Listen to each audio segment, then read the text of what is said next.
anak sendiri. Oh ya. Oh ya. Jadi anak apa? hmm, Ya. Boleh kita minta pembacaan ayat suci Al-Quran kepada Ustadz Abdon. Nah,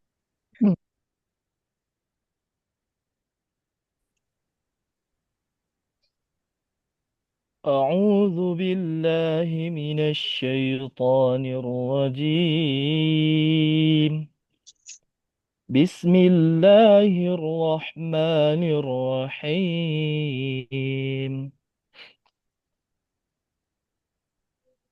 وإذا سمعوا ما أنزل إلى الرسول ترى أعينهم تفيض من الدمع مما عرفوا من الحق يقولون ربنا آمنا فاكتبنا مع الشاهدين. وما لنا لا نؤمن بالله وما جاءنا من الحق ونطمع أن يدخلنا ربنا مع القوم الصالحين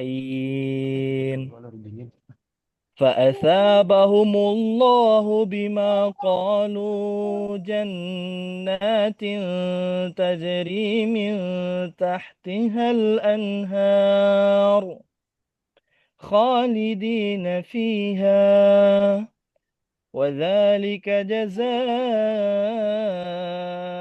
المحسنين. إن الذين كفروا وكذبوا بآياتنا أولئك أصحاب الجحيم.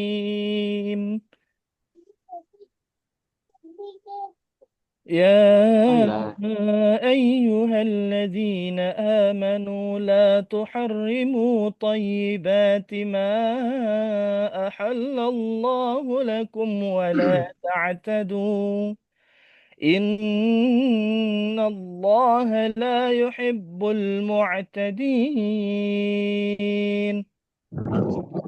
صدق الله العظيم. Alhamdulillahirrahmanirrahim. Terima kasih kepada Ustadz Abdul telah membacakan ayat suci Al-Quran. Kalau kita masuk jam 7, bacanya juz 7 ya, Ustadz Abdul ya. Iya, disesuaikan. Kalau masuk jam 8, juz, Janji juz selepan. 8. Oke, insya Allah kami kita mulai. Kami izin dulu untuk membagikan layar.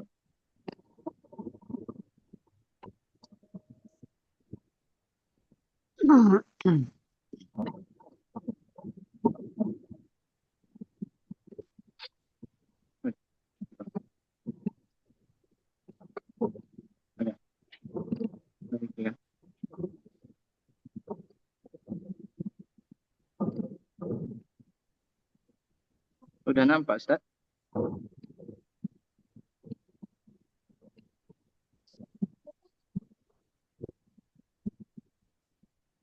Pakai handphone ya satu topik ya? Iya, Ustaz.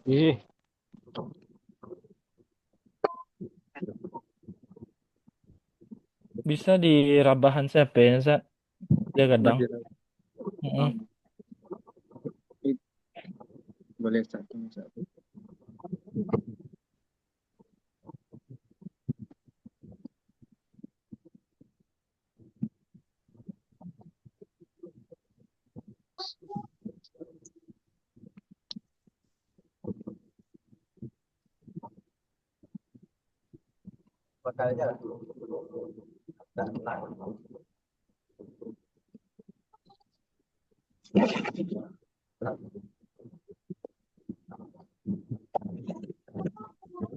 Sudah, Ustaz? Udah start, bagus, bagus. Bancak bana. Namanya Ustaz menggabungkan dah.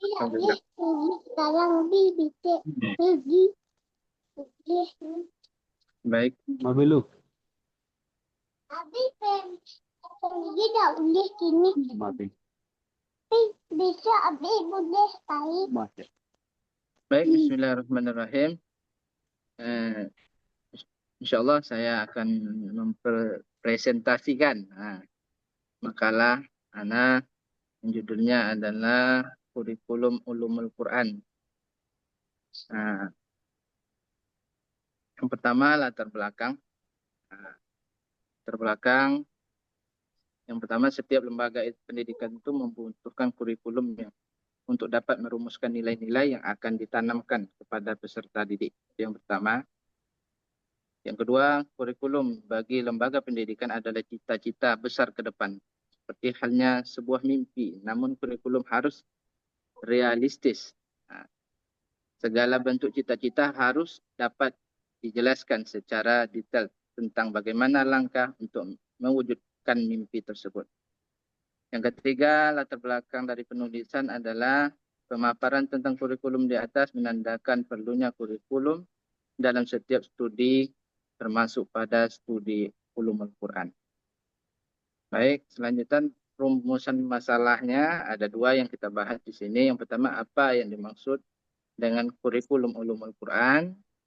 Yang kedua adalah bagaimana implementasi kurikulum ulumul Quran di pondok pesantren Markas Qura Al-Qadiriyah Pekanbaru. Oke, selanjutnya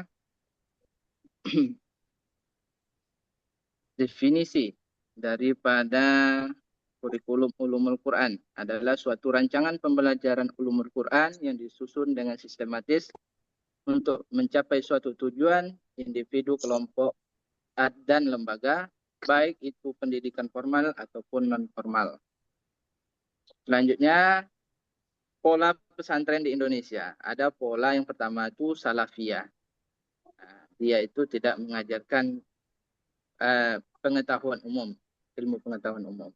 Yang kedua adalah pola muadalah, kurikulum tersendiri dan ciri khasnya kitab-kitabnya itu adalah biasanya itu dari kitab-kitab yang disusun oleh pesantren sendiri, seperti Gontor, Babu Salam, dan lain sebagainya.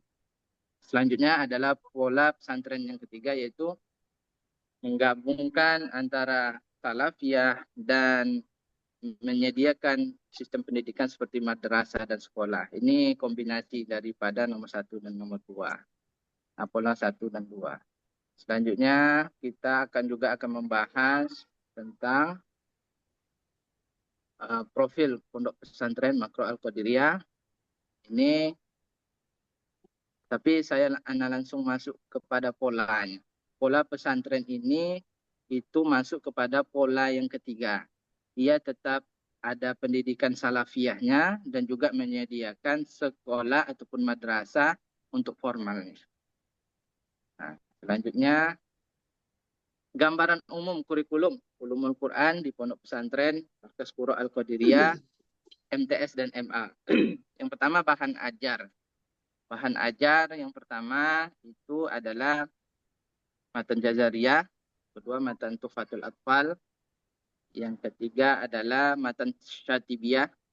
Syatibiyah ini itu untuk tasjirnya saja, yaitu rumus yang di bagian belakang, rumus qiraat sab'ahnya, apabila kita pakai Quran qiraatnya. Selanjutnya adalah bahan ajar yang selanjutnya, ini matan Syatibiyah dan Qawaidul Asasiyah fi Ulumul Quran ini juga dipakai untuk SMA. Nanti dibagi berapa semester sampai sini, sampai khatam gitu. Jadi ini berjenjang dia. Dan pondok pesantren ini tidak menerima kalau SMA-nya dari luar, itu tidak menerima. Maka dia dari awal, dari dasar. Selanjutnya metode pembelajaran yang biasanya di sini santri menghafal dan mengi'rab. Menghafal matan, juga mengi'rab qawaidul asasiyat. Selanjutnya guru menjelaskan, selanjutnya evaluasi. Ada beberapa evaluasi di sini. Yang pertama evaluasi harian. Evaluasi harian ini dilakukan oleh guru halakoh dengan mengisi aplikasi yang terhubung langsung dengan orang tua. Mutobaahnya terhubung langsung dengan orang tua. Jadi perkembangan anak-anak itu orang tua tahu setiap harinya dia setoran ataupun tidak gitu. Ini juga kami berusaha untuk menyediakan sebuah aplikasi untuk materi pembelajaran yang dilaporkan kepada orang tua. Jadi materi-materi setiap harinya ataupun setiap minggunya diketahui oleh orang tua apa yang dipelajari oleh anak-anaknya. Selanjutnya, evaluasi mingguan. Evaluasi mingguan ini pelaporan mutabaah, halaqah ataupun guru itu kepada kiai. Kepada kiai, jadi apabila gagal santrinya dalam dalam pencapaian hariannya, maka santrinya dipanggil satu-satu, juga dimotivasi oleh kiai dan tim. Selanjutnya, evaluasi bulanan. Evaluasi bulanan ini adalah musyawarah antara majelis guru, kiai dan yayasan. Nah, setiap dan juga yang kedua adalah evaluasi bulanannya setiap per 3 bulan diadakan event sebagai upaya evaluasi untuk para santri terhadap pencapaiannya, terutama Basul Masail, tahfiz Quran, setelah itu khitobah bahasa Arab, terus qiraatul kutub. Nah, selanjutnya evaluasi turas. Evaluasi turas, ini per semester ya, membuat tasjil kitab pada semester kedua dan diuji oleh guru. Jadi satu kitab itu sampai pembahasan yang dibatasi, jadi dibuat tasjil pada semester kedua dan ini dibimbing. Nah, itu saja pembahasan hari ini. Apabila teman-teman yang ingin mengkoreksi makalah ataupun menambahkan ataupun bertanya, berdiskusi tentang kurikulum yang ada di Pondok Pesantren Markas Puro Al-Qadiriyah, kami persilakan.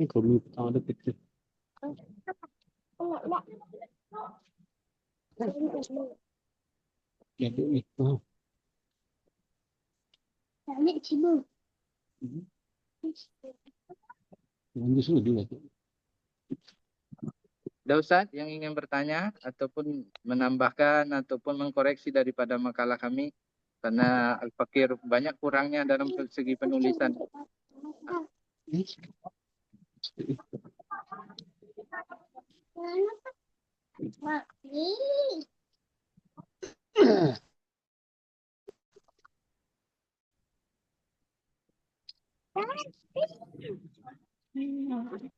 Ada Ustaz atau kita kasih ke... Boleh bertanya Ustaz Muhammad Taufik? Boleh Ustaz, boleh Ustaz. Ini menarik sekali ya, pembahasan kita hari ini tentang kurikulum Ulumul Quran. Jadi kita dengar tadi bahwasanya ada sekolah-sekolah kayak pesantren salafiyah gitu. Tadi kita dengar mereka kan tidak membahas tentang kurikulum nasional, itu maksudnya tadi ya. Jadi bagaimana nanti relevansi dengan keadaan yang kita alami lagi di Indonesia sekarang ya, karena di salafiyah itu kan banyak yang kurikulumnya dipakai kurikulum dia sendiri gitu. Jadi bagaimana nanti untuk lepas ke masyarakat gitu, gimana nanti tanggapan orang lain. Saya rasa mungkin itu, silakan. Alhamdulillah, syukron Ustaz. Kita tampung dulu pertanyaan. Ada lagi? Ustaz. Ya Ustaz. Ustaz Roki. Baik, Assalamualaikum warahmatullahi wabarakatuh.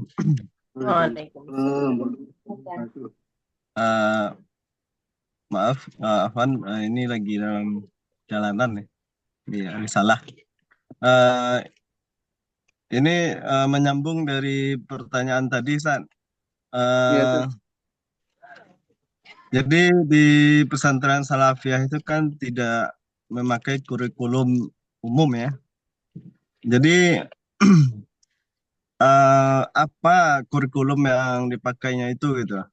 Jadi Eh, sementara tentu ketika kita berbicara tentang kurikulum dari nasional atau pemerintah, semestinya memang harus ada sinkronisasinya gitu. Agar misalnya kalau sekiranya memang kalau pesantren itu alurnya memang muridnya itu hanya ke pesantren itu saja gitu. Tapi kalau sekiranya ada murid itu misalnya alurnya besok mau ke umum misalnya gitu kan, tentu mereka tidak atau sertifikat atau segala macamnya itu tidak akan bisa terpakai gitu. Bisa jadinya masuk ke paket C atau apa gitu. Jadi ini menyambung pertanyaan tadi ya. Jadi apa kurikulum salafiahnya sehingga eh, tidak memakai kurikulum pemerintah gitu. Mungkin itu saja. Assalamualaikum warahmatullahi wabarakatuh. Waalaikumsalam warahmatullahi wabarakatuh. Selanjutnya Baik, Ustaz Ustaz, Ustaz saya Ustazah Deti duluan. Ustaz. Boleh, Baik, silakan. Assalamualaikum warahmatullahi wabarakatuh. Waalaikumsalam warahmatullahi wabarakatuh. Eh, hanya memberikan saran seperti itu terkait makalah, penulisan makalah pada halaman pertama, bukan di cover. Di cover itu kan Padang, apa? Sekolah Tinggi Agama Islam Pengembangan Ilmu Al-Quran Padang seperti itu kan. Tapi itu sebaiknya Sumbar seperti itu, Ustadz. Terus tahunnya itu baiknya juga dicantumkan hijriyahnya. Setelah itu ada nanti yang itu hanya pada poin yang C tadi kalau tidak salah di tab sekali lagi kayak gitu agar dia itu rata dari atas sampai ke bawah. Yang poin C mana dia tadi ya? Poin C halaman 6 ya Ustaz, yang paragraf pertamanya di tab aja sekali lagi. Terus tadi pada penjelasan yang di PowerPoint ada itu tadi dua matan yang sudah alhamdulillah sudah diketahui juga, tapi yang bagian 3 dan 4-nya tadi itu bagian yang Satibia sama apa satu lagi itu Ustaz, mohon dijelaskan secara sederhana atau supaya kami mengerti, apalagi kami tidak ada berada di lapangan seperti itu kan. Mana tahu nanti ada suatu saat untuk belajar tentang yang itu matan juga ya Ustaz? Iya, Ah ya, Ustazah. oke. Cuman itu saja Ustaz. Terima kasih. Assalamualaikum warahmatullahi wabarakatuh. satu Waalaikumsalam. lagi, Ustaz, boleh? Ini Eh, mungkin Ustadz Alimun Fajri duluan Ustazah. Beliau angkat tangan tadi terima di kasih, apa? Ustaz. Baik, Assalamualaikum warahmatullahi wabarakatuh. Waalaikumsalam warahmatullahi wabarakatuh. Pak Prof yang terhormat dan rekan-rekan seperjuangan yang saya muliakan. Pertama, terima kasih atas kesempatan yang diberikan oleh tim makalah. Dalam kesempatan ini, saya ingin menanyakan yang pertama, materi untuk pemakalan hari ini berkaitan dengan kurikulum Ulumul Quran. Dan di bab 2 pada tinjauan pustaka sudah ada konsep dasar Ulumul Quran. Namun saya lihat ke bawah tidak saya temukan bagaimana konsepnya yang baik itu. Dan kalau bisa dalam kesempatan ini saya mohon kepada kita semua untuk merancang bagaimana konsep yang baik dalam pembelajaran Ulumul Quran ini. Karena khusus bagi saya itu sangat penting, karena saya adalah bagian dari eksekusi dari suatu kurikulum, yaitu guru kan, jadi mengeksekusi. Jadi pada kesempatan ini saya mohon gambaran atau acuan bagaimana konsep yang benar dari Ulumul Quran tersebut agar bisa kita amalkan dalam kehidupan sehari-hari terutama bagi yang bergerak di dunia pendidikan. Barangkali itu Ustaz, terima kasih atas respon. Assalamualaikum warahmatullahi wabarakatuh.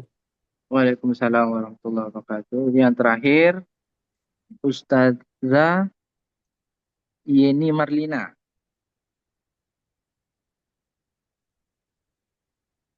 Yang ngangkat tangan Ustazah Yeni Marlina. Apakah ada? Assalamualaikum warahmatullahi wabarakatuh. Waalaikumsalam. Saya buat pemakalah sekaligus moderator ya. Di sini saya akan menanyakan bagaimana kurikulum Ulumul Quran ini dapat dikembangkan untuk memenuhi kebutuhan zaman. Sekian wabarakatuh. Waalaikumsalam warahmatullahi wabarakatuh.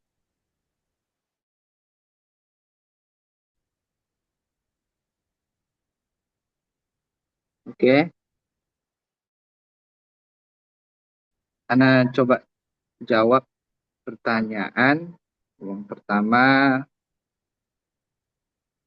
dari Ustadz Taufik Hidayat sekaligus Ustadz Rocky. Bagaimana relevansi daripada kurikulum Salafiyah dengan kurikulum terhadap perkembangan masyarakat juga sama itu dulu.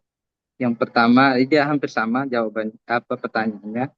Jadi yang pertama kita tengok dari pembahasan awal tadi menjelaskan pola-pola pesantren itu memang ada 3, ada salafiyah, yang kedua ada muadalah, yang ketiga ada sistemnya dia itu kombinasi antara salafiyah dan menyediakan tempat untuk bersekolah formal. Jadi yang ditanyakan adalah salafiyah.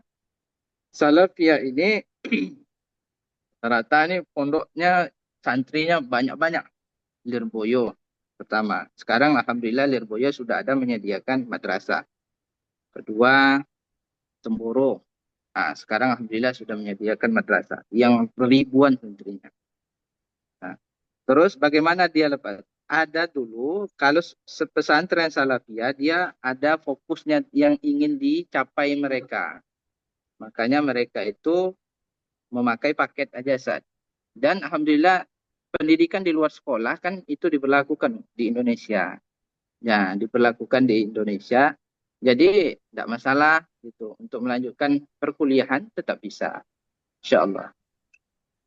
Terus jadi dengan tujuan yang di awal, misalnya tujuan awal daripada mereka itu, daripada pesantren salafiyah itu, apa tujuannya? Misalnya tujuannya memang fokus di pada turas.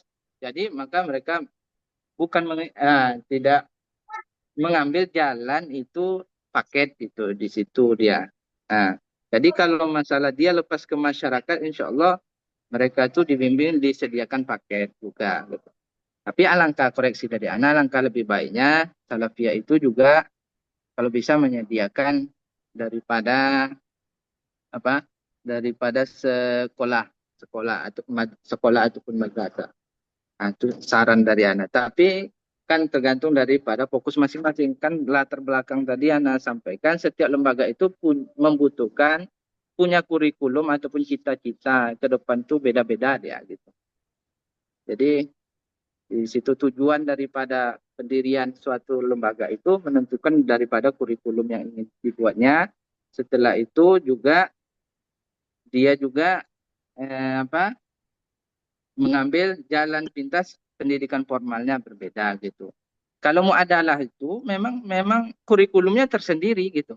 Memang kurikulum tersendiri dan dia rangkuman daripada ustadz-ustadznya. Ini lebih enak. Ada dulu tuh kalau tidak salah beberapa tahun yang lalu, Buya ya, ada KPPS kan Buya ya, kalau tidak salah. Kalau itu untuk pesantren juga yang untuk pendaftaran pesantren itu supaya dia itu Bisa ada formalnya juga. KPPS pokoknya iya seperti itulah. Kalau mau adalah ini kan panjang syaratnya. Syaratnya pondok pesantren itu harus lebih daripada itu 20 tahun kalau tidak salah itu. Jadi ini lama prosesnya. Itu. Biasanya pesantren-pesantren tua saja. Selanjutnya untuk pembahasan Ustazah Desti, terima kasih koreksinya terhadap penulisan. Selanjutnya untuk masalah matan syatibiyah ini itu adalah matan untuk ilmu qiraat. Itu qiraat sab'ah dan rumus tasjirnya itu yang penting di situ dipahami oleh anak-anak terlebih dahulu adalah pada bagian belakang. Tunggu anak tengokkan dulu saja ya.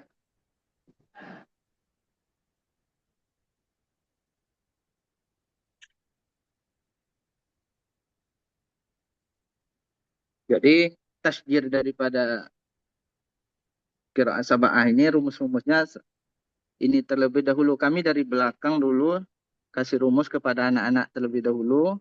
Nah, dari sini dulu. Misalnya Nafi punya 2 riwayat, Qalun dan Waras.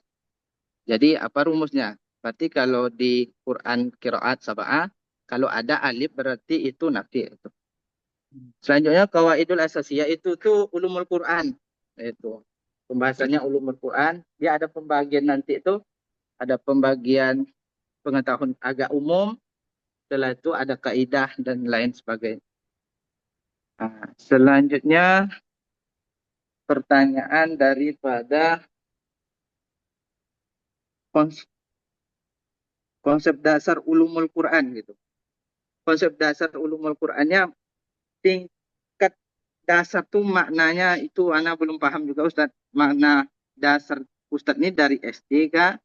Dari dini mungkin kah? Atau dari apa gitu. Maka anak sebelum menulis makalah anak tanya ke Pak Buya Rusdi. Jadi ini kurikulum ulumul Quran untuk yayasan kah, untuk kuliah, untuk apa? Kata Buya Rusdi, ambil untuk suatu lembaga, kita tengok apa pembahasan untuk pembahasan kurikulum ulumul Qurannya. Selanjutnya pertanyaan daripada Ustazah Yeni, bagaimana kurikulum itu memenuhi kebutuhan zaman?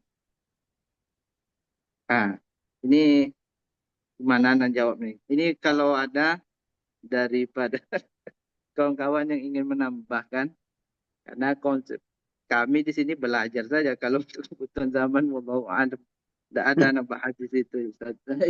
Ya, yang penting belajar dan insya Allah akan ada ilmu itu berkembang. Yang jelas kalau di yayasan ini ataupun pesantren ini, dia pertama fokus daripada Quran dan qiraat. Dan kalau qiraatnya sudah 20 juz dibolehkan untuk 2 riwayat saja terlebih dahulu. Selanjutnya riwayat Subah dan Hafaz an Asim. Itu saja. Kalau untuk riwayat-riwayat yang lain itu biasanya anak-anak seleksi ke MQ Markas Qur'an Indonesia. Alhamdulillah udah 2 orang yang lulus baru ini. Jadi untuk sabahnya kita serahkan kepada yang lain gitu untuk melanjutkan. Kalau ulumul Quran, yang jelas fokus kami itu di sini saja gitu, di masalah ulumul Qurannya yang diapa. Juga kalau bagi teman-teman yang ingin menambahkan tentang pertanyaan Ustazah Dani, kurikulum untuk memenuhi kebutuhan zaman nih. Kebutuhan zaman, silakan yang ingin menambahkan. Soalnya kami belajar aja sini gitu. Kalau untuk ke depan tidak kami pikirkan. Boleh kalau yang Ustaz lain untuk menambahkan. Iya, boleh. Silakan. Baik, bismillahirrahmanirrahim. Izin menambahkan Ustaz. Yang saya tambahkan ini bisa jadi salah, bisa jadi benar ini Ustaz. Cuman tambahkan aja dulu gitu. Gini Ustaz. Terkait tentang ulumul Quran. Ulumul Quran ini kan materinya kan banyak. Sejak mulai dari belajar huruf hijaiyah itu sebenarnya kan sudah ulumul Quran juga kan. Sampai nanti kita belajar kepada ilmu tafsir, qawaidul lughah dan lain sebagainya, itu merupakan juga dari bagian ulumul Quran. Nah, pertanyaan kakak kita tadi, ustazah kita tadi, Itu tuh bagaimana dengan seiring perkembangan zaman, ya tentunya di tengah konflik tentang pembahasan ayat demi ayat yang kadang terjadi kontroversial di dalam mentakwil, memberikan bahasa yang lebih pas terhadap bacaan Al-Quran, mungkin kita bisa lebih fokus kepada pendalaman ayat dengan ayat atau munasabah ayat yang biasa kita sebut di dalam pembahasan ulumul Quran. Contohnya saja yang sering terjadi itu kan antara paham kontekstual dengan paham tekstual. Ketika ada suatu kelompok atau suatu sekte yang membahas Al-Quran itu dengan tekstual saja, dengan logika, dengan apa yang tertulis di Al-Quran saja, sedangkan ada kelompok lain yang membahas itu dengan takwil dan multitafsir. Maka di sana itu akan timbul pertentangan. Mungkin dengan perkembangan zaman ini kita bisa lebih mencerna lebih dalam lagi bahwasanya satu kalimat yang ada di dalam Al-Quran itu mempunyai 1000 makna gitu. Maka cara menjawabnya adalah ya mungkin dengan meningkatkan mutu pembelajaran di pondok pesantren, karena yang namanya pesantren setahu Ana ya Ustaz, karena Ana latar belakangnya juga pesantren juga, pesantren ini kan tertentu pada satu mazhab saja, ya bisa dikatakan taklid lah, apa yang biasa diamalkan oleh guru dari sumber-sumber kitabnya yang mutakadimin, maka itu yang dipegang sampai mereka itu tamat gitu. Nah, bagaimana menjawabnya dengan pertentangan zaman?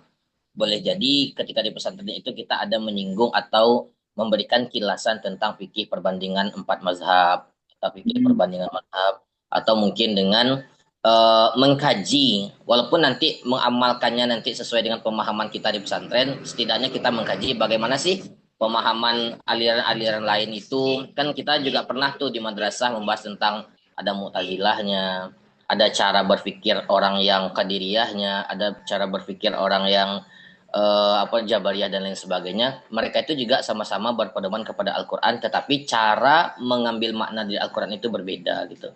Mungkin kita lebih fokus mengkaji hal yang seperti itu, Ustaz, gitu. Begitu sih jawaban Hana gitu. Lalu kemudian sebenarnya ada yang ingin bertanya juga tadi, Ustaz. Apa sih perbedaan kurikulum pesantren dengan kurikulum ulumul Quran secara lebih spesifik? Ya? Agar nanti jika ada pertanyaan, apa kurikulum pesantren, apa kurikulum ulumul Quran, apakah itu sama atau beda konteks, Ustadz? Terima kasih. Moderator, boleh Iya. berkomentar? Boleh, Ustazah. Iya. Terima kasih, moderator. Sebelumnya, Assalamualaikum warahmatullahi wabarakatuh. Waalaikumsalam warahmatullahi wabarakatuh.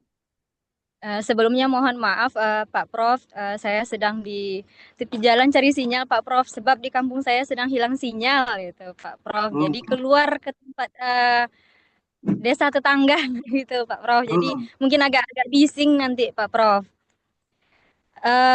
Mengenai pertanyaan yang diajukan oleh Yeni Marlina mengenai bagaimana kurikulum ulumul Quran ini menjawab tantangan zaman sekarang, menurut saya dalam mencetuskan kurikulum nantinya, baik dari segi tujuan, isi, strategi pembelajaran, kemudian tentang evaluasi, maka para tokoh itu harus memperhatikan bagaimana dari kurikulum ini menjawab tantangan zaman yang ada sekarang ini. Jadi tidak sembarangan ketika para pakar kita itu dalam mencetuskan kurikulum atau membuat kurikulum. Itu yang pertama. Yang kedua, pembahasan makalah kelompok 2 ini kan sebenarnya untuk umum ya, moderator. Bagaimana kurikulum ulumul Quran itu di madrasah atau di sekolah-sekolah yang ada di negara kita misalnya. Jadi secara umum digambarkan gitu kan. Jadi kurikulum itu sebenarnya sudah dibuat kalau di bawah naungan Kemenak ada kurikulumnya kan begitu tuh. Yang diinginkan kalau menurut saya pribadi nih, yang diinginkan dalam makalah ini adalah gambaran secara umum seperti apa kurikulum yang dibuat oleh pemerintah kita itu di dalam madrasah seperti itu. Nah, nanti itu menurut saya pribadi aja ya, moderator. Nanti Bapak pembimbing kita nanti mengarahkan itu. Itu gunanya kita diskusikan. Nah, begitu. Jangan jangan merasa dihakimi ya moderator ya. Itu menurut kakak pribadi aja. Oke. Karena kurikulum itu kan ada isi, ada tujuan pembelajaran ulumul Quran itu kan nanti ujung-ujungnya kalau di madrasah ibtidaiyah atau di pesantren itu kan pembelajarannya Al-Quran hadis nanti itu. Jadi materi apa saja yang akan diajarkan di sekolah-sekolah itu gitu. Nah, itu menurut saya pribadi itu moderator. Demikian saya kembalikan kepada pemakalah atau moderator. Terima kasih. Assalamualaikum warahmatullahi wabarakatuh. Izin Waalaikumsalam moderator, warahmatullahi wabarakatuh. menambahkan. Baik, terima kasih pada moderator.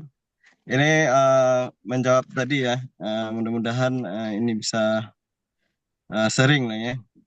Jadi untuk menjawab kebutuhan zaman memang sangat perlu juga kita bahas atau kita pikirkan gitu kan.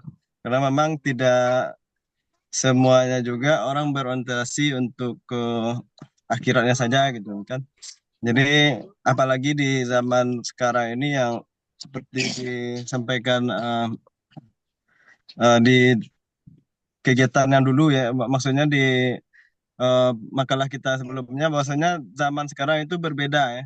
Jadi zaman sekarang memang harus kita siap dengan perubahan-perubahan gitu ya, contohnya.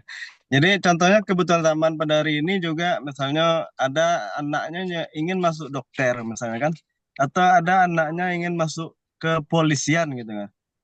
Jadi bagaimana untuk menjawab tantangan zaman yang seperti ini dengan ulumul Quran dengan ulumul Quran ini gitu. Jadi untuk pada zaman sekarang ini, alhamdulillah dari pemerintah sebenarnya ya, misalnya kalau sekolah itu berorientasi kepada percampuran ya antara kurikulum pemerintah dengan penggabungan kurikulum agama gitu. Dan itu bisa mereka membuat ada program ya dengan tahfiz sekian juz itu bisa masuk ke sekolah favorit misalnya, atau dengan tahfiz sekian juz bisa masuk ke kedokteran gitu, atau dengan tahfiz sekian juz bisa masuk ke kepolisian, dan bahkan ada itu yang lolos untuk masuk kepolisian dengan jalur tahfiz gitu. Itu sebenarnya juga sebenarnya buka ruang untuk pesantren-pesantren ya, baik itu pesantren yang modern maupun yang tradisional, sebenarnya untuk bisa juga berpikir mengarahkan untuk kebutuhan zaman itu, walaupun tidak sepenuhnya ya untuk arah yang sana, tapi kasih ruang ya, untuk itu. Assalamualaikum warahmatullahi wabarakatuh. Waalaikumsalam. Baik, Ana mau bertanya juga kepada Ustaz Alimun. Maksud konsep dasarnya tuh dari mana, Ustaz? Dari SD kah, SMP kah, SMA kah? Pembahasan konsep dasar kurikulum ulumul Quran ini. Konsep dasar. Begini, Ustaz. Oke. Dalam satu kurikulum kita sudah pasti tidak bisa terlepas dari kurikulum nasional, acuan secara kenegaraan kita gitu kan. Cuman acuan itu menjadi tolak ukur, menjadi patokan bagi pengembangan kurikulum di daerah masing-masing. Khusus kita kurikulum ulumul Quran, tentu idealnya ada acuannya, Ustaz. Jadi yang ingin saya tahu bagaimana bentuknya. Karena di makalah Ustaz saya tidak temukan gitu kan. Walaupun di awalnya ada judul awalnya di sini konsep dasar ulumul Quran. Dia kan jangan diputus, konsepnya itu tidak saya temukan di sini. Bagaimana konsep yang saya maksud itu acuannya seperti apa gitu. Dia acuan, ini kan kita bahas satu lembaga saat gitu. Jadi yang dibahas itu satu lembaga. Yang Ana bahas ini satu lembaga, bukan semua lembaga gitu. Kalau Ustaz tanyakan semua lembaga, Ana pun dia kan kalau konsep pesantren itu, kalau kurikulum atau bahan ajar seperti bahan ajar gitu kan, dia mengambil satu kitab misalnya, berarti satu pikiran daripada seseorang gitu. Misalnya kalau kami ini Said Muhammad Alawi gitu. Al-Maliki Al-Hasani. Jadi pemikiran dari beliau, dan beliau juga pemikiran ini kan ini mukhtasar juga daripada Al-Itqan. Jadi beliau mukhtasar, beliau Qawaidul Asasiyah itu Zubdatul Itqan, beliau mukhtasar itu juga Zubdatul Itqan punya mukhtasar itu yang namanya Qawaidul Asasiyah. Setelah itu beliau Zubdatul Itqan ini mukhtasar daripada Al-Itqan. Jadi Imam Syatibi. Jadi kalau di pesantren itu, terutama pesantren yang saya bahas gitu kan, itu memang dia ngambil satu pemikiran daripada misalnya pembahasan daripada yang dikembangkan ataupun yang diajukan oleh kitab Qawaidul Asasiyah fi Ulumil Quran. Jadi kami setiap bab tuh sampai khatam itu yang dibahas gitu. Kalau untuk yang daripada untuk kurikulum daripada negaranya, kami kurang tahu itu, Ustaz. Ya, kalau dia tidak tahu, kami tidak mau juga mandai-mandai. Jadi selanjutnya juga jawaban daripada Ustaz Jamal tadi. Ustaz Jamal tadi, apa perbedaan antara kurikulum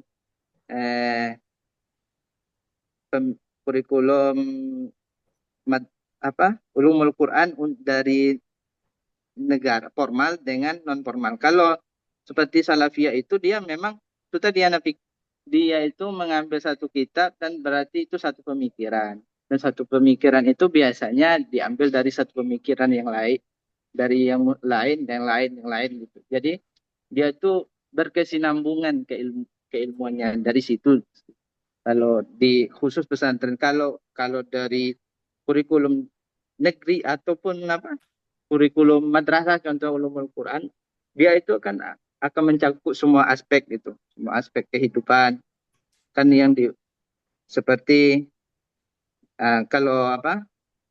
bagaimana untuk zaman sekarang ini cocok enggak ini, kalau di pesantren itu enggak gitu. Tapi ada kelebihannya itu yang anak alami, alhamdulillah, itu tuh ilmunya terstruktur gitu.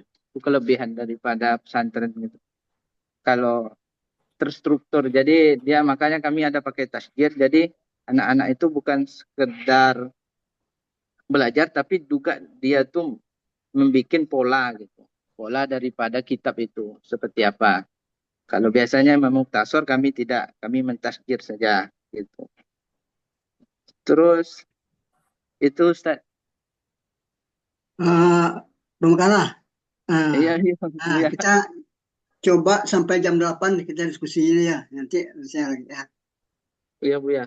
Karena memang ada kebetulan ada acara pula sudah ini apa kan. Iya, Bu ya. Ya, silakan. Lanjutkan sampai jam 8. Selanjutnya saya jawab lagi tadi. Iya. Selanjutnya Ana menjawab pertanyaan daripada Ustazah Yeni tadi.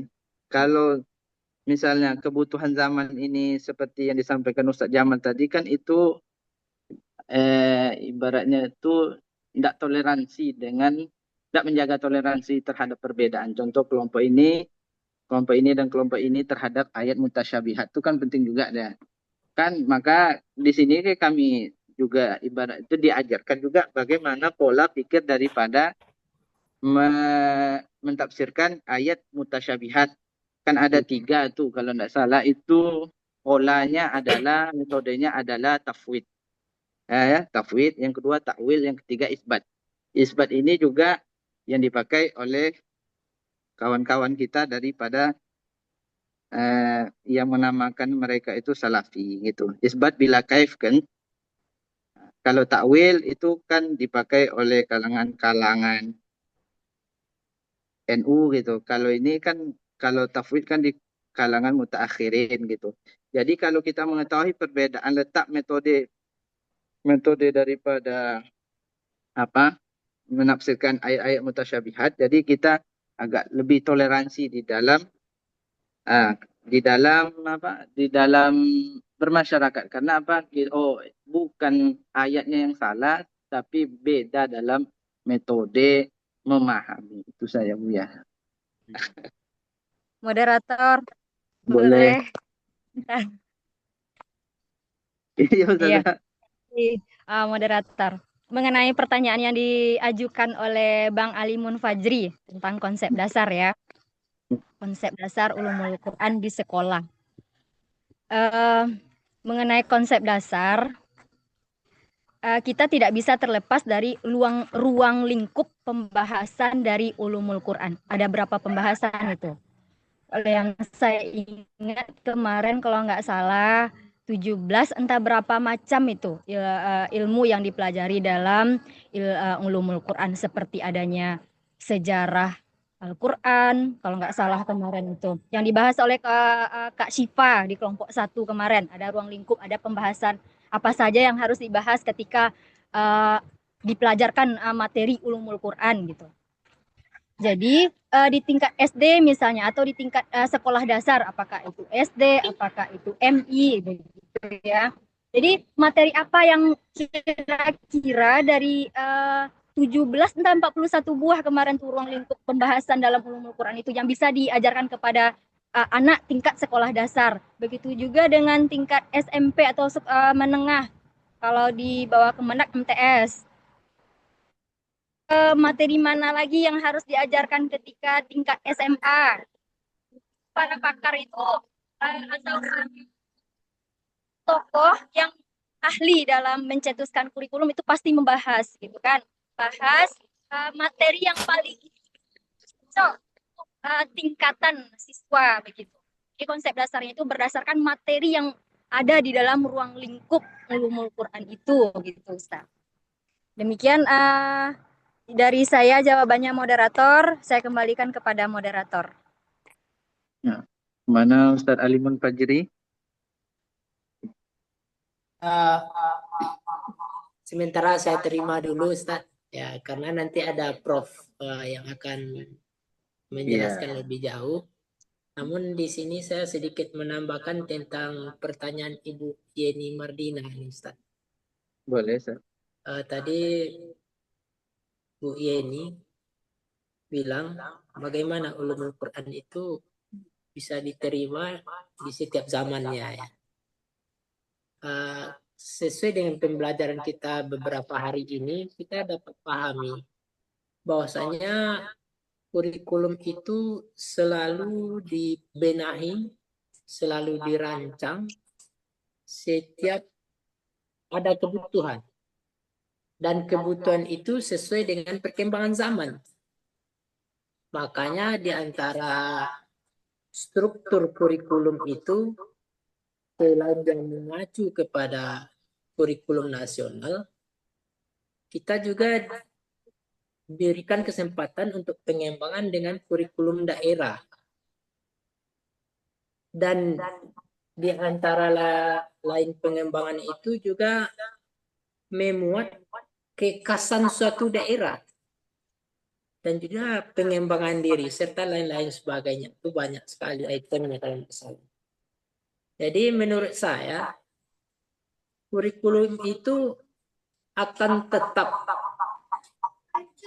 cocok dengan perkembangan zaman. Karena dia memang disusun sesuai perkembangan zaman. Nah, seperti kemarin dibilang oleh Pak, apa tuh? Bukan. Prof kita yang masih muda. Aduh, lupa saya. Pak Kosim, ya. Seperti yang dibilang Pak Dr. Kosim kemarin. Kita dahulu kurikulum kita disebut murid. Nah, karena kita memang ingin belajar. Lalu pada kurikulum berikutnya murid itu disebut dengan siswa. Nah, disebut dengan karena begitu pula tuntutan zaman itu. Lalu hari ini yang lebih mengecewakan peserta didik. Nah, siswa itu disebut peserta didik. Karena ya ikut nggak ikut, yang penting mereka statusnya peserta didik gitu. Jadi kurikulum itu memang sesuai dengan perkembangan zaman. Jadi Bu Yeni, kurikulum yang baik itu memang cocok dengan perkembangan zaman. Tapi yang tidak bisa kita pungkiri, setiap perubahan kurikulum akan menciptakan paradigma baru pula. Nah, seperti peserta didik hari ini. Gurunya cuman yang ingin mengajar, siswanya nggak ingin belajar. Begitulah Bu Yeni, barangkali sedikit ilmu yang bisa saya bagi. Mohon maaf jika itu salah. Kembali ke pemakalan. Terima kasih. Syukran Ustaz. Baik, ini ada waktu kita lebih kurang 8 menit lagi. Jadi dari semua pertanyaan, kawan-kawan yang ingin menambahkan, tapi nggak usah nambah masalah lagi. Nggak usah nambah apa Izin lagi. makalah, makalah. Boleh, boleh untuk menambahkan. Silakan Ustazah. Assalamualaikum warahmatullahi wabarakatuh. Pada saat ini, di sini saya ingin menyampaikan ya cara menurut saya atau cara pandang saya tadi dari pertanyaan Bu Yeni, bagaimana apa namanya kurikulum kurikulum sini Pak, kurikulum Al-Quran ini menjawab tentang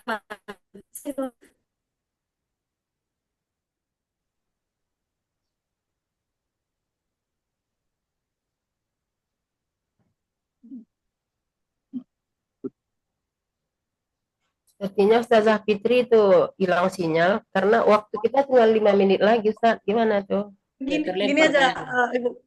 Udah karena tadi ada gangguan dari anak. Apa namanya? Kayak kemarin kita belajar tentang apa namanya? Diskusi kita kemarin kan apa namanya kurangnya sekarang ini orang-orang yang apa mufasir Al-Quran gitu ya. Jadi dengan kurikulum kayaknya saya alihkan lah Ustadz pendukung. Iya, ya. Baik Ustazah. Oke, lanjut. Ada waktu lebih kurang 6 menit lagi. Apa yang ingin menambahkan? Ada waktu tersisa. Moderator. Oh ya, Kak Anu Hidayah silakan. Kalau Kakak atau saya Kak? Saya dulu sedikit ya Bu. Oh ya, silakan.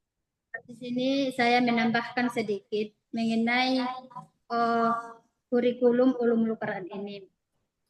Kan mungkin sama-sama kita ketahui bahwa kurikulum ulumul Quran ini ada pendekatannya secara klasik, yaitu kita belajar asbabun nuzul, qiraat, nasikh dan mansukh. Dan ada pula zaman sekarang dikatakan dengan pendekatan kontemporer, yang dimana contohnya kontemporer ini ada tafsir tematik, digital Quran Studies atau yang lainnya. Jadi mungkin di kurikulum ulumul Quran ini kita memakai dua-duanya atau kita pilih yang lebih efektif. Kita mengikuti kurikulum secara klasik atau kita mengikuti kurikulum pendekatan kontemporer. Mungkin demikian moderator. Assalamualaikum warahmatullahi wabarakatuh. Waalaikumsalam warahmatullahi wabarakatuh. Baik, Ustazah Rita silakan menambahkan, bisa satu orang lagi. Iya, terima kasih moderator. Mengenai pertanyaan dari Yeni tadi ya, saya ingin menambahkan jawaban yang sudah disampaikan oleh Bang Alimun Fajri. Yang disampaikan tadi, kurikulum itu kan menyesuaikan dengan zaman. Tambahannya sekaligus menjawab tantangan zaman itu. Karena kalau dilihat dari sejarahnya, kurikulum yang ada di Indonesia dari tahun 1947 sampai tahun 2004 atau KBK itu kan semuanya berpusat pada guru. Karena situasinya memang seperti itu saat itu. Digital belum terlalu seperti sekarang era digitalnya. Lalu pada tahun 2006 KTSP jaringan internet sudah mulai ada. Artinya teknologi sudah semakin canggih. Ditambah lagi dengan 2013 berubah lagi kurikulum. Ternyata perkembangan teknologi sudah sangat semakin pesat. Di tahun 2021 berubah lagi kurikulum menjadi kurikulum merdeka. Nah, ternyata memang seperti itulah keadaan zaman sekarang dan kita atau lembaga pendidikan harus mampu menjawab setiap tantangan zaman supaya kita atau peserta didik kita itu mampu untuk menghadapi tantangan-tantangan yang akan terjadi di dunia ini begitu. Mungkin begitu jawabannya, dikembalikan kepada moderator. Baik, alhamdulillah. Ini sudah pukul 7.57. Ana mohon maaf apabila ada kata-kata ataupun jawaban yang kurang memuaskan dari menjawab pertanyaan-pertanyaan yang ada tadi.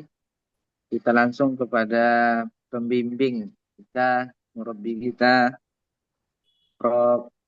Buya Rusdi. Falyatafadhal mashkura. Ya, Silakan Prof. ya. Assalamualaikum warahmatullahi wabarakatuh. Waalaikumsalam. Waalaikumsalam warahmatullahi wabarakatuh. Alhamdulillahirabbil alamin. Allazi khalaqal insana fi ahsani taqwim. Wa alafa baina qulubil mu'minin wa asbahu bi ni'matihi ikhwana.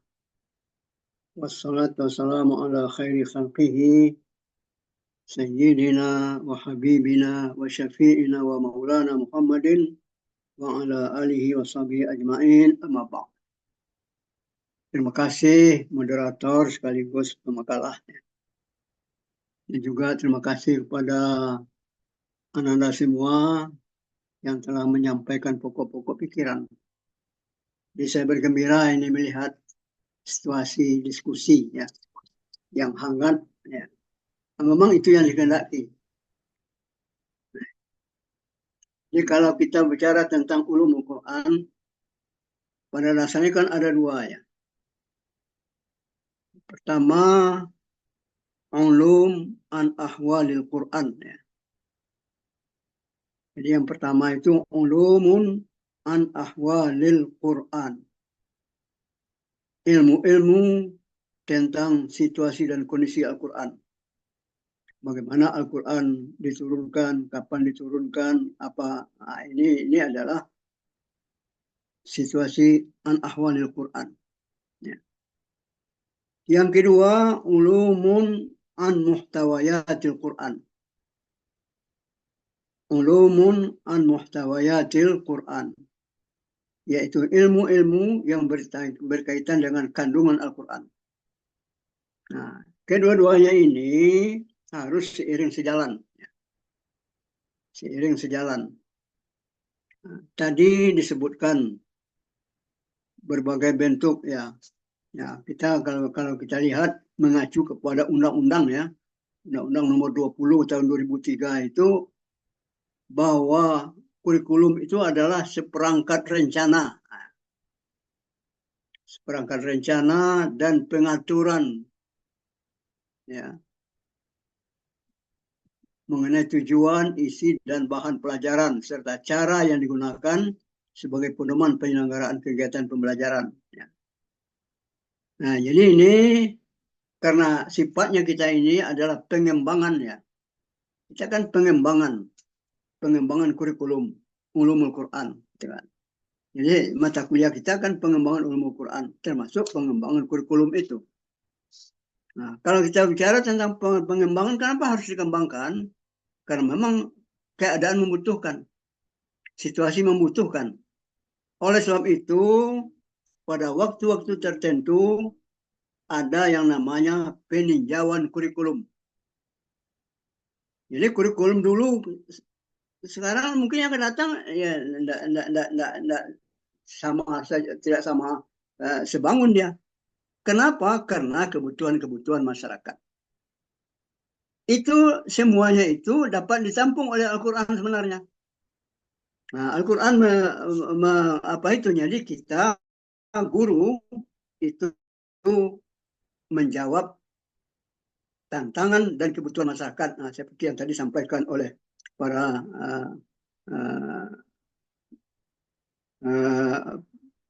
yang memberikan saran-saran tadi itu. Jadi kurikulum tidak hanya statis, tapi kurikulum itu dinamis. Tidak statis, tapi kurikulum itu dinamis. Oleh sebab itu perlu peninjauan kurikulum. Jadi pada waktu-waktu tertentu perlu peninjauan kurikulum karena situasi dan kondisi yang mendaki.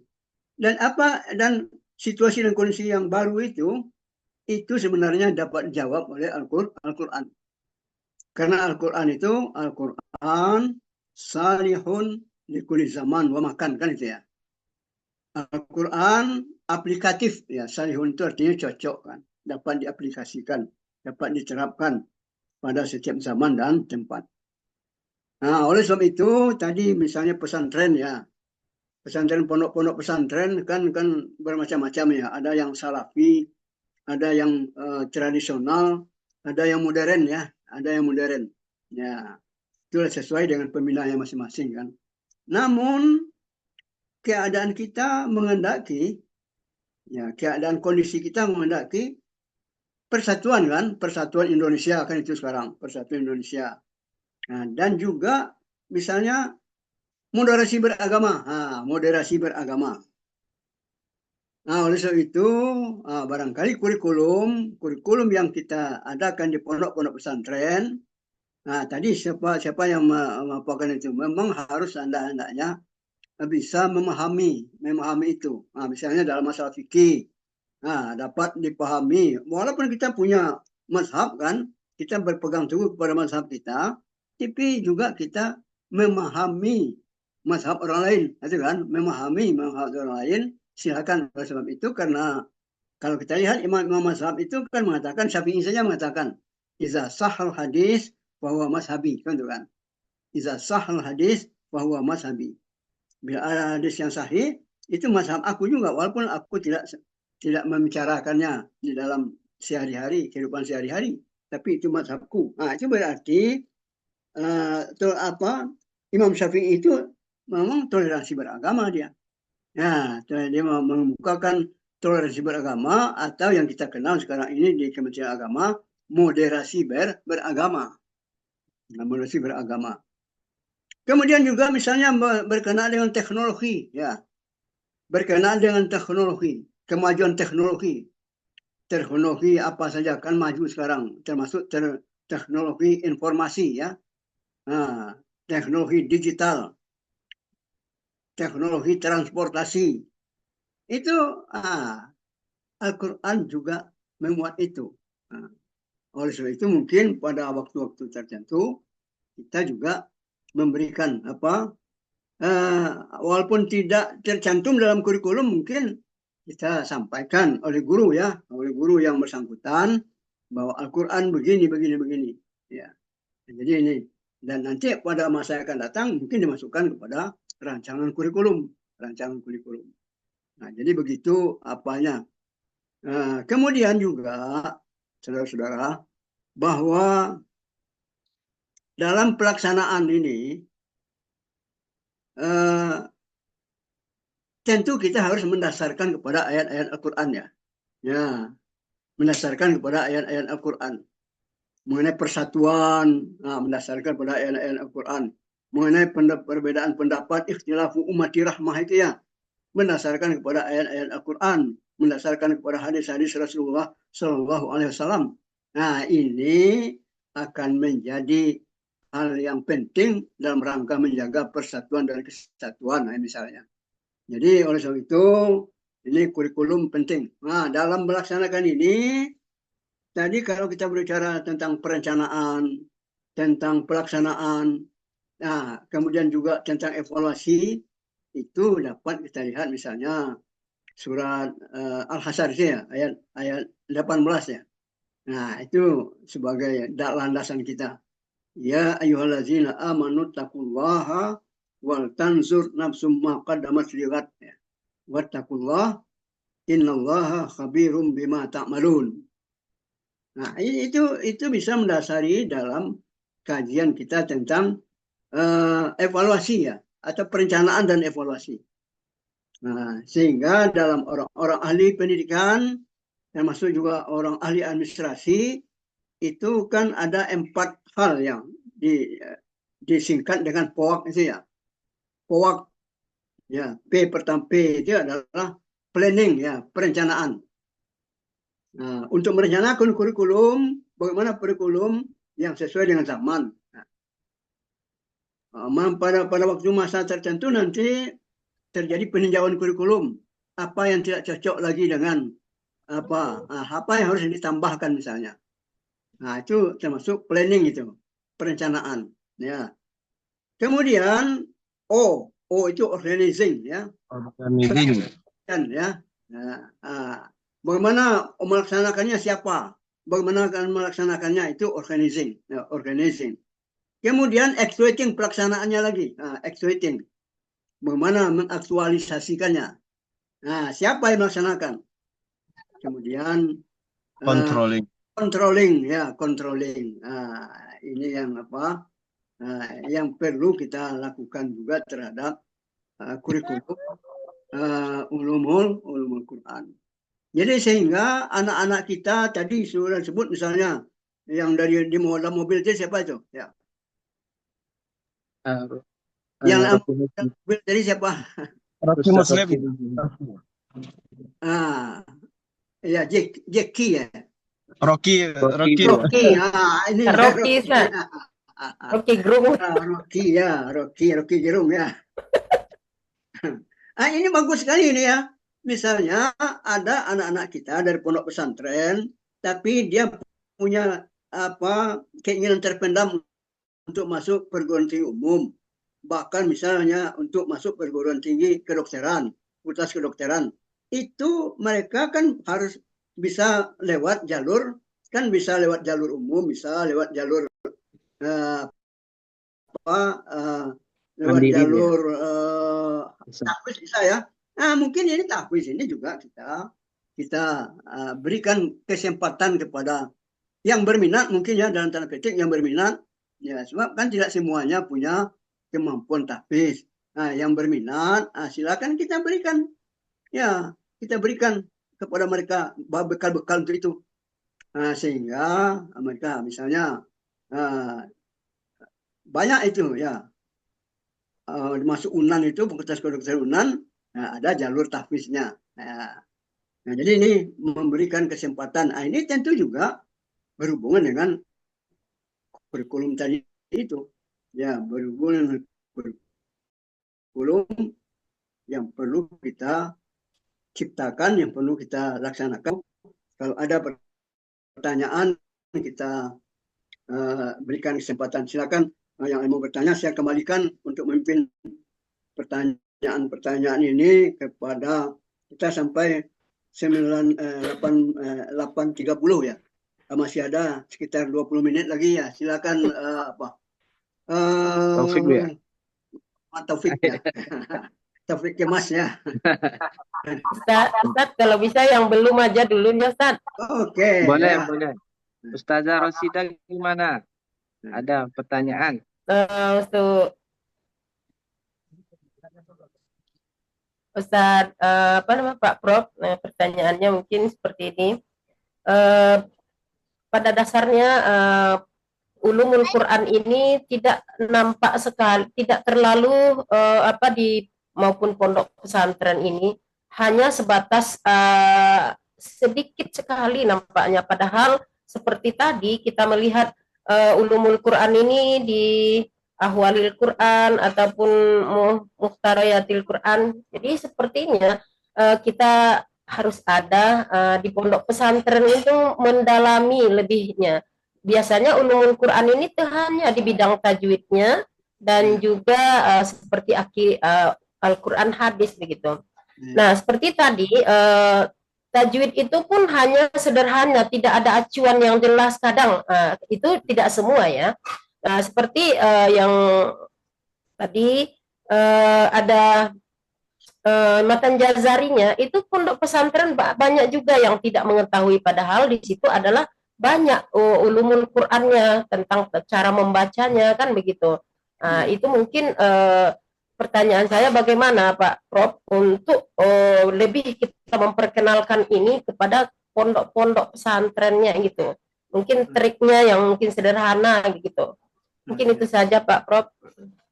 Baik, langsung ya Pak Taufiknya, Mr. Taufiknya. Jadi kita Rashidah yang pertama ya.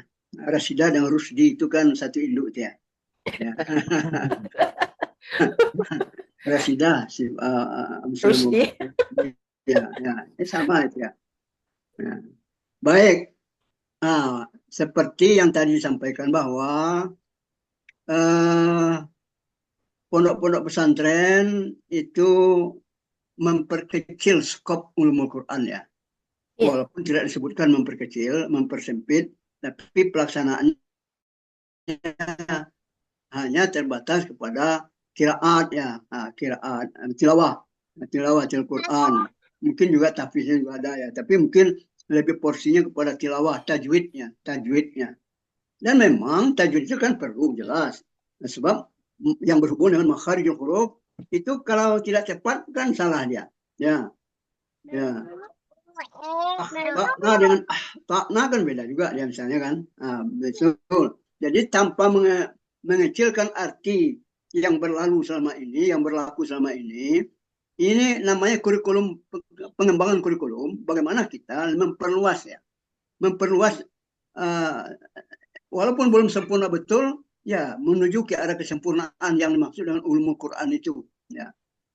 Tidak hanya definisinya, tapi juga dalam prakteknya sehari-hari. Nah, kita apakan? Ini mungkin dalam kurikulum itu kan ada silabus ya. Nah, ini. Jadi dalam satu kurikulum, misalnya ulumul Quran, kan ada silabusnya. Nah, silabusnya tidak hanya berhubungan dengan tajwid, tapi juga yang berhubungan dengan yang lain-lain. Nah, ini yang perlu kita ingatkan ya kepada pondok pesantren. Nah, dan alhamdulillah anda ini ada kan para aktivis pendidikan ini ya. Nah, Alimun Fajri misalnya akan bisa juga menyampaikan itu di sekolahnya masing-masing, di sekolahnya. Begitu juga ustaz dan ustazah yang lain, bahwa ulumul Quran ini tidak sebatas ini sebenarnya, tapi dikembangkan. Nah, sesuai dengan apa yang tadi ada silabus yang berhubungan dengan kepentingan yang mendesak, misalnya tadi toleransi beragama, kemudian juga tasamuh ya, moderasi beragama. Nah, ini perlu kita perhatikan. Karena memang Rasulullah SAW melakukan itu. Misalnya ketika berada di Madinah itu kan ada Nabi itu membuat perjanjian Madinah ya. Membuat perjanjian Madinah, Mu'ahadah Madinah atau Madinah Charter itu ya. Itu diberikan kesempatan seluas-luasnya kepada para penganut Yahudi dari Bani Benadir, Bani Quraizah, Bani Kainuka itu untuk beribadah. Nah, itu kan ini kan moderasi beragama. Nah, yang asasnya adalah tasamuh, toleransi. Nah, barangkali ini yang perlu kita kembangkan. Namun ada kalau kita bicara dulu dengan istilah kerukunan beragama ya. Nah, kerukunan beragama. Walaupun sekarang kerukunan beragama itu sudah mulai redup ya, tapi istilah itu bagus ya, kerukunan beragama. Kerukunan seagama, misalnya Islam sama Islam, yang satu mazhabnya Syafi'i, yang satu mazhabnya Hambali, yang satu mazhabnya Maliki dan sebagainya. Bagaimana antara penganut itu mempunyai toleransi. Nah, itu bagus itu ya. Kemudian ada kerukunan antar umat beragama, antara Kristen dan Islam, ya, kemudian juga Buddha, Konghucu. Itu bagaimana mereka saling menghormati, saling melakukan toleransi. Termasuk juga yang ketiga, kerukunan umat beragama dengan pemerintah. Nah, itu semuanya ada apanya? Ada dasar-dasarnya dalam Al-Quran dan juga pernah dilakukan oleh Nabi besar kita Muhammad Sallallahu Alaihi Wasallam. Nah, itu untuk saudari Rashidah. Terima kasih Rashidah. Ya. Izin bertanya, moderator. Silakan. Ya. Ini Ustadz Rocky udah. Coba gimana? Ya boleh. Kalau yang lain boleh. Kalau ada yang bertanya, kau anak backup. Iya, ya boleh Ustadz. Afwan ya Ustaz, bukan melarang, tapi kita tengok yang lain dulu ada tidak. Kalau tidak ada Ustaz. Boleh, boleh. Ada yang lain yang ingin bertanya?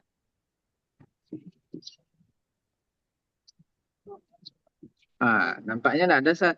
Boleh Ustaz langsung tuh. Izin Ustaz. Ini Pak,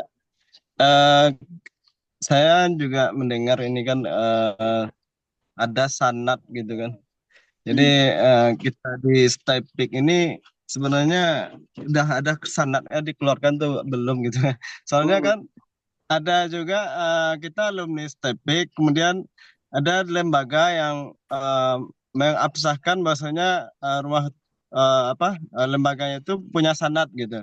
Jadi kalau tidak memiliki sanad berarti belum absah apanya untuk melanjutkan, misalnya dia mau mengajar tahfiz gitu kan, kayaknya lebih menggigit yang bersanad gitu. Atau di anak mahasiswa Stefik ini apakah sudah dapat sanad atau apa? Sanad itu apa gitu? Mungkin itu pertanyaan. Ya. Assalamualaikum warahmatullahi wabarakatuh. Waalaikumsalam. Baik. Nah, itu mungkin jawabnya karena alumni Stipik ada sidah dulu ya. Saya berbicara itu benar sidah. Bagaimana itu tahfiznya? Apakah sudah bersanad? Apakah kiraatnya sudah bersanad? Silakan Rasidah ya. Baik, sedikit memberikan tanggapan. Baik, untuk masalah sanad ya, memang kalau kan pembelajar membaca Al-Quran ini sebenarnya kan kita merujuk kepada guru kita, dan guru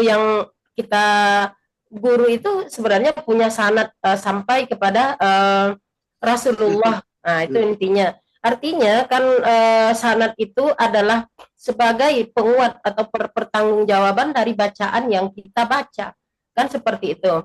Nah, kita kalau sanad itu kan ada dua versi. Pertama, sanad bagian dari tajwidnya, yaitu matan jazarinya. Alhamdulillah ana udah dapat kemarin itu dengan perjuangan yang begitu lama begitu kan, baru dapat, dan itu kriterianya memahami semua ada kitab yang ada di matan jazarinya dan semua bacaan-bacaan yang ada mutasyabihatnya di situ. Dan yang kedua adalah sanad bacaan. Bacaan itu seperti yang saya pernah sampaikan itu, misalnya membaca dari Al-Fatihah sampai An-Nas dan didengarkan oleh guru yang sudah punya sanad sampai kepada Rasulullah.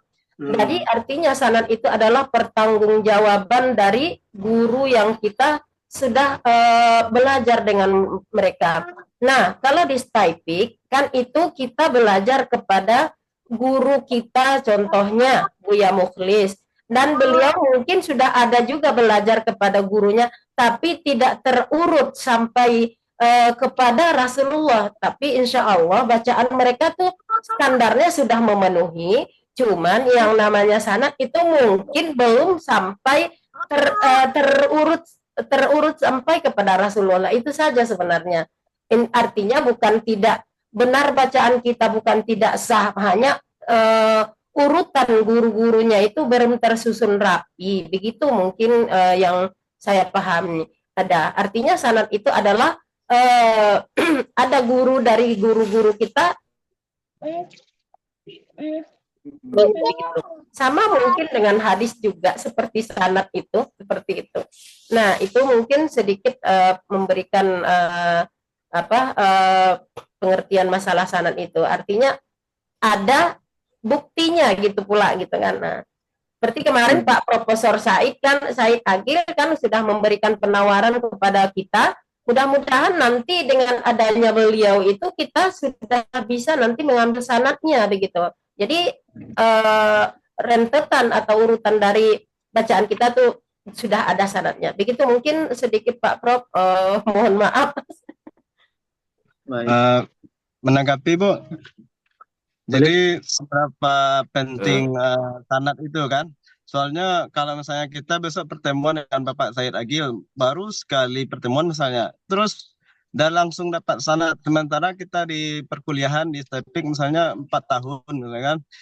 Dan itu ndak Buya Sembara, ada Pak Prof. Rusdi, Pak Bukhari, ada Bu Linda, gitu kan, Buya Muklis, Buya Suhaimi, gitu. Jadi apakah menafikan ini, gitu? Intinya ndak berharga, apakah bahasa kasarnya apakah ndak berharga ini dari STEPIK ini, gitu. Dan Boleh. karena memang secara di ini ya di Padang juga ada menjual sanad, dan bahkan maksudnya guru yang ala di STEPIK itu diminta lo untuk bisa lah dapat sanad kayak gitulah gitu. Jadi kalau dia bersanad lebih menggigit gitu. Jadi ini artinya kita di STEPIK itu apa jadinya gitu. Tuh. Boleh menambahkan Bu ya? Ya, silakan. Jadi Bismillah, baik untuk perkara sanad ya. Di dalam menuntut ilmu itu pasti ada yang namanya diroyah, yang kedua riwayah. Ya. Kalau masalah riwayah itu sanad itu tadi. Kita untuk mendapatkan sanad itu harus diroyah dahulu. Diroyah ini ada langsung kepada orang yang langsung yang mempunyai sanad, ada yang tidak. Gitu kan. Jadi tidak masalah kita itu diroyah terlebih dahulu, baru riwayah. Ana jujur aja Bu ya, ana riwayat Hafiz dan Syu'bah itu, ana diroyahnya ke guru yang lain, dan riwayahnya baru ke Syekh Husain. Jadi itu tidak masalah Ustaz. Agil kemak tadi itu adalah namanya sanad itu ada dua kan, sanad khas. Kalau sanad am itu seperti itu tadi gitu. Misalnya seperti misal ana dulu ingatnya dulu ketika samaan Kutubus Sittah bersama Syekh Nuruddin Marbu. Itu tuh kami sebulan itu Kutubus Sittah tuh kami beliau baca, kami nyimak itu sampai lebih kurang 1 bulan gitu. Itu namanya apa riwayatnya tuh khas. Juga kayak Ustazah apa tadi, dia membaca dari 1 sampai 30 itu berarti dia itu sanadnya sanad khas. Ada juga yang namanya sanad am. Contohnya ya seperti misal Al-Fatihah saja, atau itu tidak masalah juga. Kalau di hadis tuh ada yang biaya sanad musalsal ya. Sanad musalsal kalau tidak salah itu ada beberapa yang dapat gitu. Jadi itu kalau untuk diroyah saja dulu itu tidak masalah kalau anak. Tapi kita memang tengok bakrotnya bagus atau tidak gitu, sesuai tidak gitu. Itu dari anaknya, pendapat anaknya itu dulu. Karena riwayah itu bisa kita ambil kalau kita diroyahnya betul gitu. Ya enggak mesti gurunya harus punya riwayah dulu baru kita belajar tuh menyempitkan untuk kita taklim gitu. Itu dari anak Bu ya. Bagus sekali itu ya. Menyambung lagi Pak Taufik. Jadi yang mengeluarkan sanad istilah itu apakah ini langsung aja misalnya contohnya apakah itu dari Salafi atau gimana gitu? Kalau sanad, kalau saran ya. Maka anak kemarin Ustadz ada menyarankan ada beberapa yang daripada Ahlus Sunnah wal Jamaah itu yang misalnya MKI itu dia Ahlus Sunnah wal Jamaah dengan Syekh Masyarawi itu sanad Ali yang paling tinggi sekarang alhamdulillah di dunia itu kan Ustadz Ihsan Upik tuh beliau langsung murid langsung dan pentasihnya beliau gitu. Jadi ya dari situ. Yang kedua kalau dari Salafi itu ada juga Ustaz namanya belajar tuh kan pasti ada gitu. Pasti ada yang dari Salafi. Jadi kan kita ngambil Qur'annya, ngambil riwayah Qur'annya, bukan ngambil ilmu akidahnya kan. Itu dari anak sih gitu. Ya. Syukran Ustaz. Baik, jadi nampaknya bagus itu yang disampaikan oleh Ustaz Rocky ini. Kita nanti akan sampaikan kepada pihak. Memang mungkin seperti disampaikan oleh Rasida, mereka sudah punya sanad ya. Tapi untuk memastikan nanti saya akan sampaikan juga, dan memang ini menambah bobotnya ya, menambah bobot. Walaupun sudah kiraan sudah betul, kiraannya dimulai tadi dengan dirayah ya, Nah, kemudian nanti mungkin disempurnakan dengan riwayah ya. Nah, Itu. Ya, ya. Terima kasih. Barangkali silakan tutup lagi Pak Taufik ya. ya. Alhamdulillah diskusi kita hari ini alhamdulillah sudah selesai. Nah, sebelum itu apanya absennya di WA saya. Absennya. Oh, di WA. Ya, Ustaz. Ya. Simpulan hari ini ternyata banyak ilmu yang kita dapat. Pertama adalah yang ulumun an ahwalil Quran. Yang pertama anwa ulum Al-Quran, ulumul Quran. Jadi ada macam-macam daripada ulumul Quran itu ternyata ada dua, ulumun an ahwalil Quran. Yang kedua adalah ulumun an muhtawaya Quran. Selanjutnya, jadi kita itu ya bukan setakat keadaan dari kita membahas masalah keadaan Qurannya saja, dari bacaan saja, tapi juga daripada pemaknaan dan untuk ya menjawab kebutuhan zaman. Mudah-mudahan supaya kita tuh yang kata Buya tadi ikhtilafu ala ummatir rahmah. Jadi ikhtilaf di antara umat ini adalah semuanya adalah bentuk dari kasih sayang Allah Subhanahu wa taala gitu. Penutupnya ada sebuah kaidah fikih ru'yatul imam manutum bil maslahah. Jadi kita sebagai pembuat kurikulum itu adalah ru'yatul imam sebagai imam daripada pembelajaran, maka kita itu harus berpikir tentang kemaslahatan umat. Sekian, terima kasih. Afur minkum Buya, mohon maaf apabila ada salah kata dan perbuatan. Bagus ya. Assalamualaikum warahmatullahi wabarakatuh. Waalaikumsalam warahmatullahi wabarakatuh. Ila liqa fil usbu'il qadim insyaallah. Insyaallah ya. Syukran Ustaz, Prof. Afwan. Iya, Pak Prof. Ya, Terima kasih Buya. alhamdulillah. Udah 10 namanya ya.